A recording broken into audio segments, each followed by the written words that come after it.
you can almost paint the athlete the way they look and through the way they function on a force plate.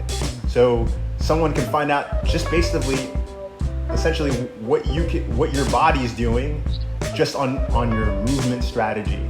That used to be like somewhat like sort of dangerous to me, but I feel like now we're getting to the level where data may be giving us accurate insights to a person's physiology, or force plate data, I should say, or force. This is what I'm trying to. I'm really pushing heavily. I'm going to have to criticize myself the next episode and try to poke holes. Well, definitely poke holes to it. But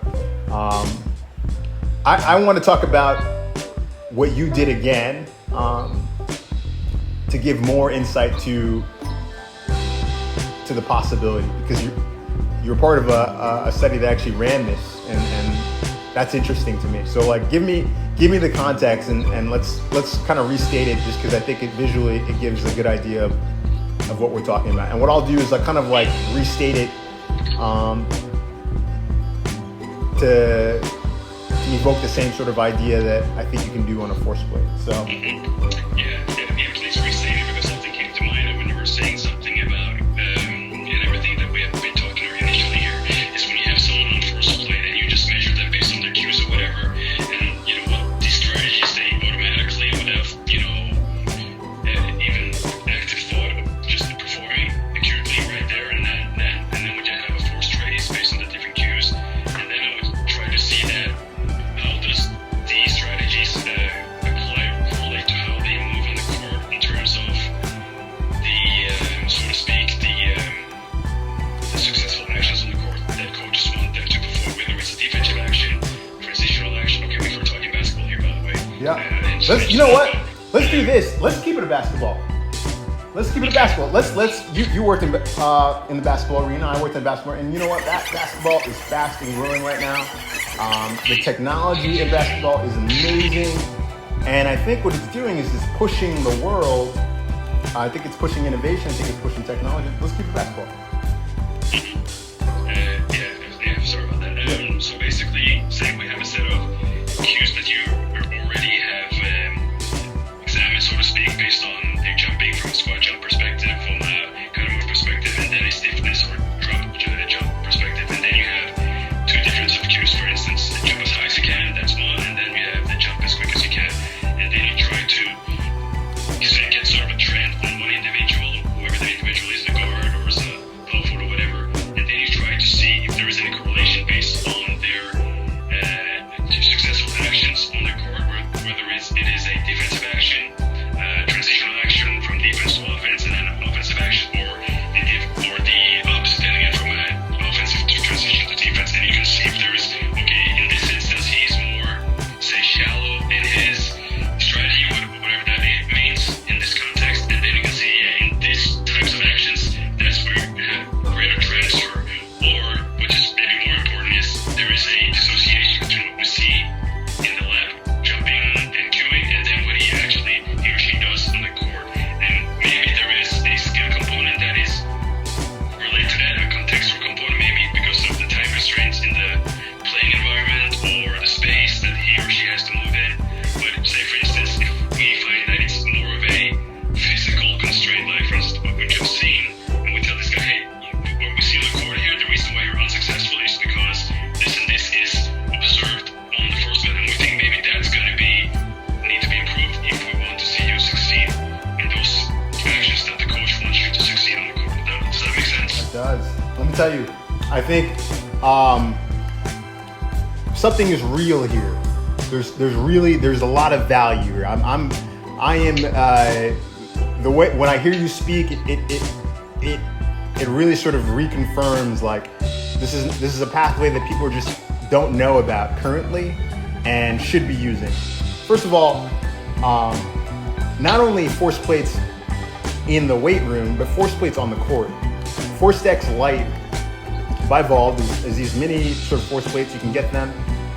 Heck, you can get two scales, put them side by side, and get the same value. What you're talking about is measuring, getting objective standard for measuring someone's movement strategy, their force signature.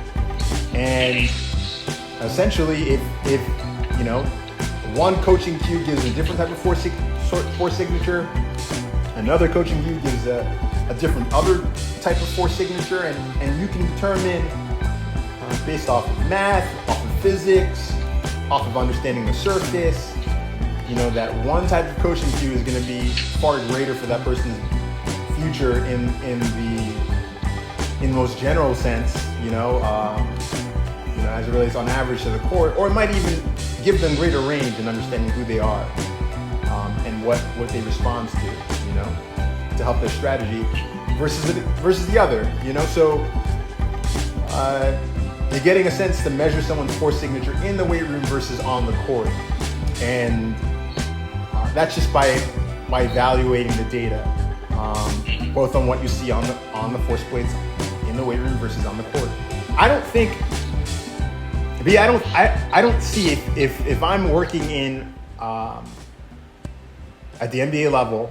Heck, it doesn't even have to be the NBA level. It could be at any level, and I have an opportunity to help someone move better.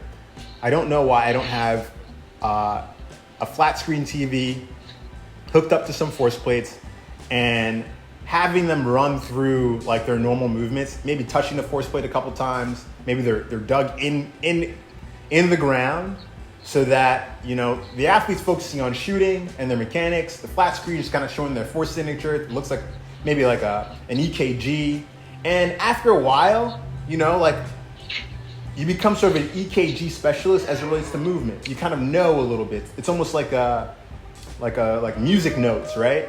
Like you start noticing a little bit more of a pattern, and you say, man, you're doing too much on the right. And every time you do too much on the right, it seems like post-practice or 3 days later, you start talking about like how much your knee hurts because you're doing too much on the right. Well, here's what your force signature is saying. Let's do a little bit more on the left. Like let's share the load so that we protect that right side. And I think there's a number of things that can happen from that, and I don't think it's just limited to, injury sort of, strategies to diminish the probability of injury. I think it's also important for return from injury, and saying, hey, this used to be your pattern. This is your force signature. This is how much it's changed, and that could be live action, that can be something that I think everyone becomes attuned to once they start putting force plates in basketball courts. Tell me about, let's go back to that experiment though, that you had a chance to perform.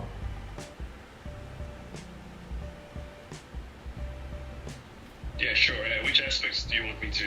Let's review. Let's just start from the beginning because I think it's really comprehensive. And each time that you explain another subject, I just want to highlight what that might look like for today, using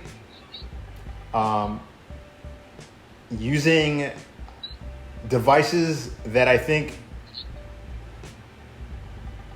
don't amount to more than $500. So let's see if I'm capable of doing that. Mm-hmm. We're back in. Let's put it this way. We're back. We are at we're at training camp for the NBA basketball. Okay.